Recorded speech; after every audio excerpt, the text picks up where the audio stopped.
From years of anxiety to warrior and mentor, Bradley Robinson created the Anxiety Project to help you end your anxiety naturally. Let's mold the new you and let's end anxiety together. Hello and welcome to the Anxiety Project podcast. I am Brad Robinson. We are here today on episode number 98. And for the last 5 episodes, we've been talking about the recovery journey, the steps to overcome anxiety. This episode is going to be on step number 6, face your fears. Now, before I get into that, I just want to briefly mention I do have one-on-one coaching on my website at unpluganxiety.com. Meet with me, and every week we'll set goals. We'll talk about anxiety. I'll talk about my journey. We'll peel apart your onion, all the different layers that have led you into this chaotic state. So if you want one-on-one coaching, sign up there at unpluganxiety.com and we'll work together to overcome anxiety. And I'll give you the tools. I'll give you the techniques. We'll do a lot of releasing trauma exercises together so that you can release the baggage and lighten the load. And so you will feel different. And a lot of my clients, after doing these exercises, they feel different. They tell me that they're sleeping better, that they're finally in the right frame of mind, the right mindset. So check out the coaching packages and see if it's right for you. Now, step number 6 is this podcast episode, and it's all about facing your fears. Now, let's just recap briefly the 5 other steps that we talked about in the previous podcasts. Now, the first step is take responsibility, realizing, oh, wait, I am flawed. I've caused this. It's up to me to overcome this chaos. It's not up to the people around me. You know, that reassurance does seem fulfilling for the time being. It does feel like you're wanted, but it's only keeping you in that anxious identity. So taking responsibility that, you know, you're the one who has to figure this out and overcome it because you're the master of your own mind. Very powerful episode. Number 2 is getting yourself knowledgeable, finding those role models, but also finding that information to why you're feeling the way you're feeling. Number 3 is determine your goals. What's your aim? You need an aim so that you can stumble forward towards that outcome, that goal.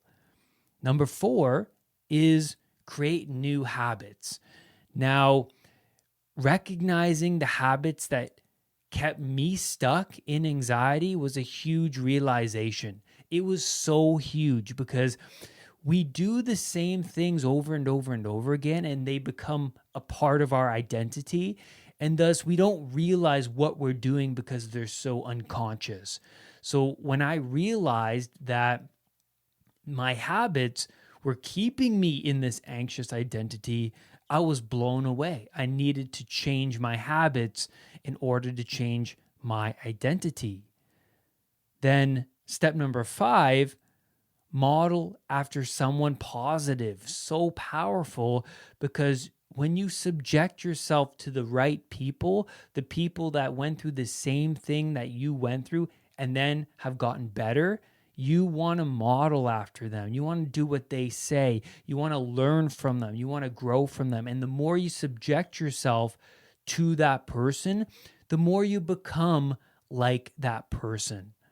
Really, really powerful. Now, step number 6 is face your fears.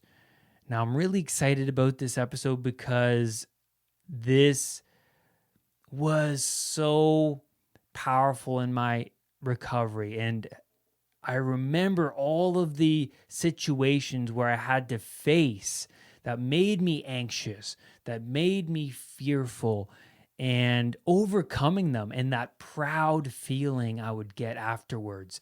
I couldn't believe I did that. And that was a great feeling. Now, the first thing is to understand the fear response, how it operates. And so you can work with that fear response to overcome your anxiety. Now, I talk about this fear response in podcast number 74. So if you want a more in-depth talk about the amygdala, the fear response, go to that episode, a really powerful episode. And I do talk about the amygdala in a lot of episodes, but that episode was specifically for the amygdala. Now, let's talk about the amygdala so that you can have a better understanding of the anxiety response and how you can actually work with it to overcome anxiety. Now, the amygdala is the almond-shaped part of your brain that's located in the center of your brain, and it's very, very, very old, hundreds of thousands of years old. And the amygdala easily learns the fears of someone who is concerned about their health. You're in the mall. You feel the symptoms, the racing heart, the dizziness, the noodle legs, the shallow depth of field, the tingly sensations. You become concerned, but you're also confused. The unknown emerged into your life again, and all of a sudden, you interpret those sensations as a health problem, and then, oh no, I could die. And then that leads to panic. When I was 10 years old, I had that first panic attack where it was unknown. I didn't even know what it was. It was the racing heart, the dizziness, all of those symptoms. I didn't know it was panic. My parents didn't know it was panic. And so once it subsided, I pushed that dragon away. I pushed that unknown information down within my unconscious mind. And later in my 20s, starting in my teens, the panic would come back. The dragon would reemerge, and it was unknown again. So those symptoms would trigger the same feelings and emotions that I originally experienced when I was 10 years old. And until you understand it, until you understand the amygdala, your anxiety, the past trauma, you're going to keep reliving it because the body is telling you, hey, pay attention. You haven't dealt with this yet, this information yet, this unknown information. So anxiety can be well learned. It can be well learned. The amygdala can activate under your conscious awareness. So in the mall, those sensations trigger anxiety so quickly that you're not even aware of it. You just feel it all of a sudden. And you're reliving the past experience again because something in your environment has triggered your anxiety to activate. It could be something regarding your health sensations, like those heart palpitations, the dizziness, lightheadedness, but it could also be something external, something in your environment that triggered your anxiety. And then when your amygdala activates, it takes over all other brain processes. So that's why you can't think your way out of a panic attack. For hundreds of thousands of years, human beings needed this anxiety response to work unconsciously so that we can remain alive in the unknown. the forest. We needed to respond so quickly to predatory animals.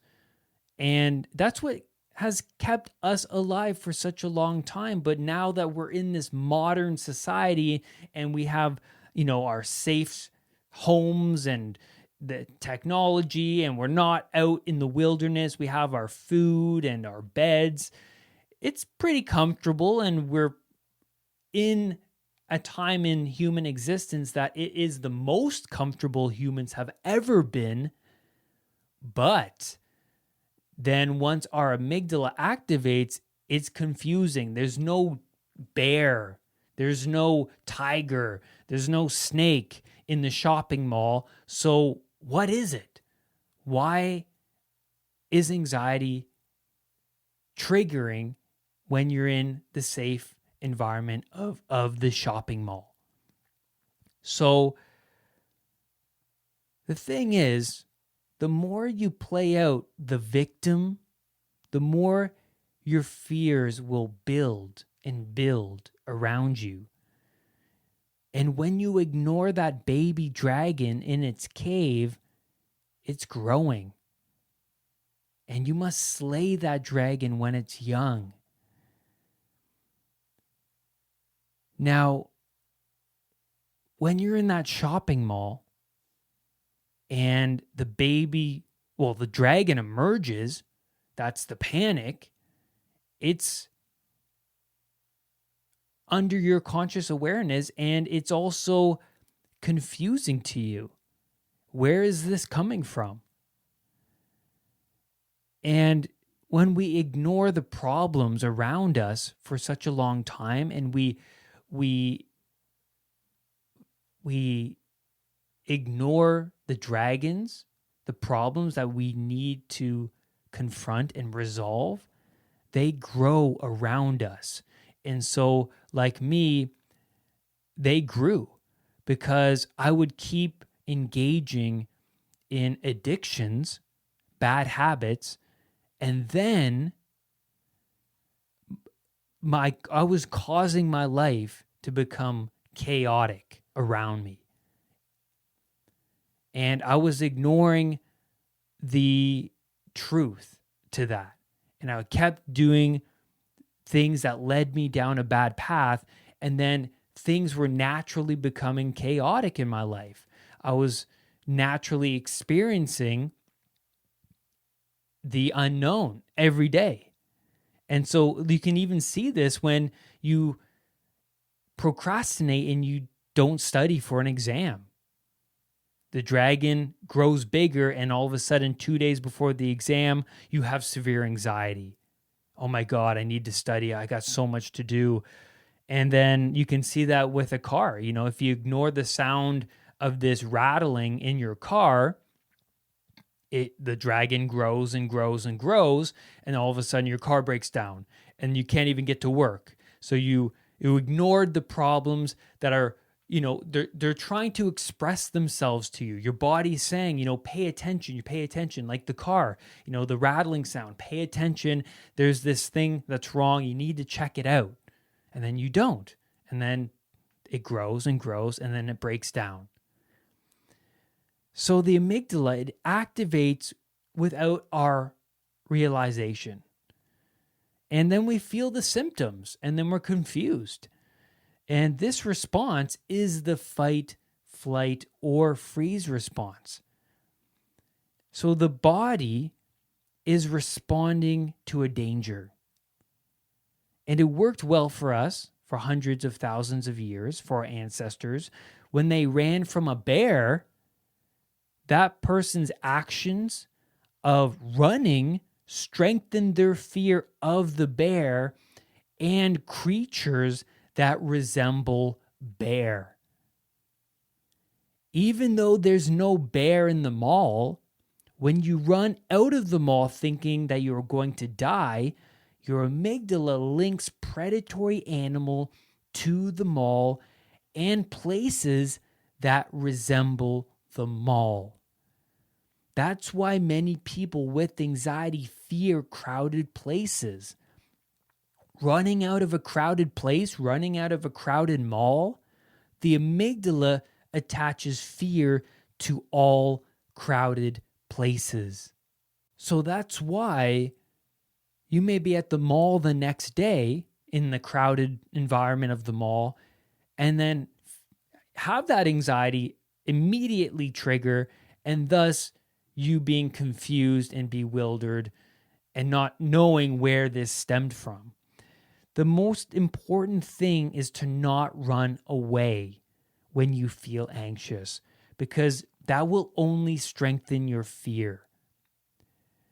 When I was at a lighting workshop, I went to this workshop because in my old job in the film industry, I wanted to advance myself in the equipment. So I went to this lighting workshop. And when I was sitting in the front row, I remember sitting there and all of a sudden I felt the anxiety sensations. I became concerned. I internalized. I no longer heard the presenter speak. And then all of the what if thoughts came about. What if I faint? What if I throw up? I don't feel so well. And then I got up and I left and I went to the bathroom, and I was having, my anxiety was so severe. It was like at a level 8 or 9. I looked in the mirror. I'm like, I don't know how I'm going to get back out there. And then I didn't even get back out there. I left the building and I went home. I took the train home. So that strengthened my fear of an environment like that, being in a room with a bunch of people, like a classroom setting type room. And then that linked to the class that I later took, the camera trainee workshop, where it was a classroom. I walked in the classroom, I sat down, and then I had a panic attack right when I sat down. And this camera trainee workshop was so important to me because it was the next step in my career, being in the film industry at the time.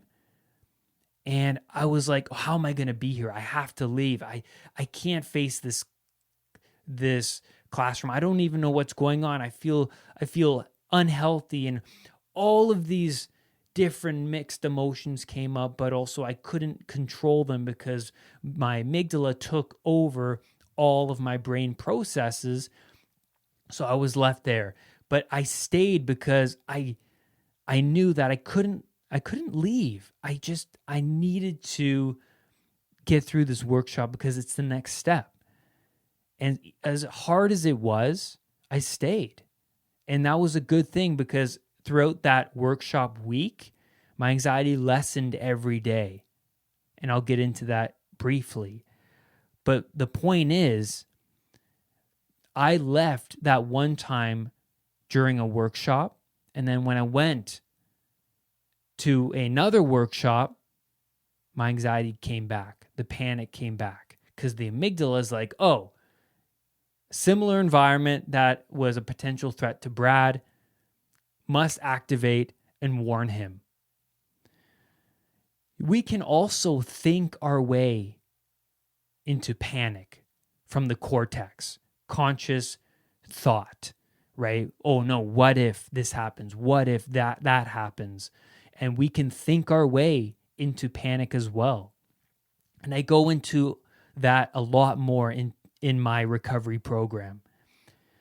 So the goal, let's get into the goal. The goal is to prove to yourself you won't die in this situation. I had to prove to myself that I can survive the workshop. Even though I didn't even know I was doing that, I was just there because I was, I knew that I just had to be here just to advance in my career. But little did I know, just staying there, I was proving to myself that I can survive. I was proving to the amygdala that I'm not going to die, that it's not a potential threat. And so I was also doing this in my recovery where I would have fears of being in those crowded places like the symphony. And I had to keep going back to the symphony with Maggie to lessen my anxiety over time. So I remember having a panic attack during a symphony and then staying. It was horrible. It was facing chaos. It was facing the dragon, the ultimate threat in my life. And then going back the next time, I still felt anxiety, but it lessened a bit. And then I went back another time, and then my anxiety lessened a little bit more. And it kept lessening. That was interesting. So that brings me into flooding and systematic desensitization techniques. The flooding technique is just placing yourself in that anxious environment and riding the wave of panic, just like I did when I went to that second workshop. I sat there, I knew I had to be there, and I just rode the wave. That's one technique. The second technique is systematic desensitization, gradually building yourself up to the worst fear. So if I had a fear of elevators, I would start off by just looking at a picture of an elevator. And then the next thing I would do, until I got bored of it, that's important too. You look at a picture of your fear until you get bored of it. And then you go on to the next thing. Maybe you watch a video of that fear until you get bored of it. And then maybe the next thing you do is visualize yourself getting onto that elevator until you're bored of that visualization. And then the next thing you do is go in person to look at an elevator, but you don't go inside until you get bored of that. And then you get closer, and then you get closer until one day you poke your head inside, you look around until you get bored of it. And then one day you will go in and ride it up. And that's facing your fear through systematic desensitization. And the thing is, you become braver. That's what you're doing. And that feeling is extremely powerful. This whole process of facing your fears is to prove to your amygdala that you won't die, but it also strengthens you. You become braver. New neural pathways develop the more you step into that unknown. And that's the Bilbo Baggins story, the Hobbit. He steps into the unknown. He was in his safe area. He was in his shire, comfortable with his wine cellar and all of his foods, and until the unknown emerges. The dwarves come over. He is set off into the unknown, an adventure. He doesn't want to go. He's anxious. He feels like a fool. He doesn't know what he's doing. He's afraid. He's been protected his whole life. But he goes, and throughout the book and throughout the movies, he hardens, right? His face hardens. He becomes braver and braver and braver the more he steps out into the unknown, away from the Shire. And so no Band-Aid. Band-Aids such as junk foods, negative friends, alcohol, drugs. No Band-Aid, even simple pleasures like social media, like materialistic goods, things like that. They don't hide your fears. They cover them up, but they don't hide your fears. They will be stuck onto you unless you face them voluntarily. Once you conquer one fear, you become braver in all of the fears linking to that one fear. So once you conquer one crowded space, once you conquer the symphony like I did, or the mall, you become braver in all crowded places. You're unlocking a strength you never knew you had. Facing those monsters is never a walk in the park. And believe me, a walk in the park for me included panic attacks. I mean, I had to face even the simplest walks down the road from my house. They were monsters. But it's tough. It's extremely tough. It's facing your fear head on. And you have to develop that courage by stepping into that fear. And then you'll see a new you emerge, a you that you never knew existed. And that's Harry Potter facing the basilisk in the second movie. He goes into the unknown, the dungeon, the underworld, and then he faces the ultimate threat lurking under the castle. But what happens when he faces the basilisk voluntarily? He dies. But the phoenix comes and cries tears into his wounds. And then he comes back. And that moment is a symbolic representation of the new person emerging, the stronger person, the person reborn. So that was like me when I was facing my fears. I was reborn into someone new. You're constructing a new identity. Harry Potter came back as someone new. He faced his fears head on. It was a symbolic death. You can look at it. It is a symbolic death, and then he comes back. But I know in the movie it was like a real death. But we interpret it as symbolic, and it's the same thing. I go and face my fears. I strengthen a new part of myself. I become braver. The old Brad dies, and the new Brad reemerges. Very powerful. And that's where I'm going to leave you on today's podcast episode. Thank you so much for being here with me today. And remember, do not let anxiety define who you are. I will see you on the next podcast episode. Bye for now. Brad's powerful anxiety recovery program is available at unpluganxiety.com. The Anxiety Project program is downloadable and puts the power of anxiety recovery in your own hands. What are you waiting for? Visit unpluganxiety.com for more details. Recovery starts now.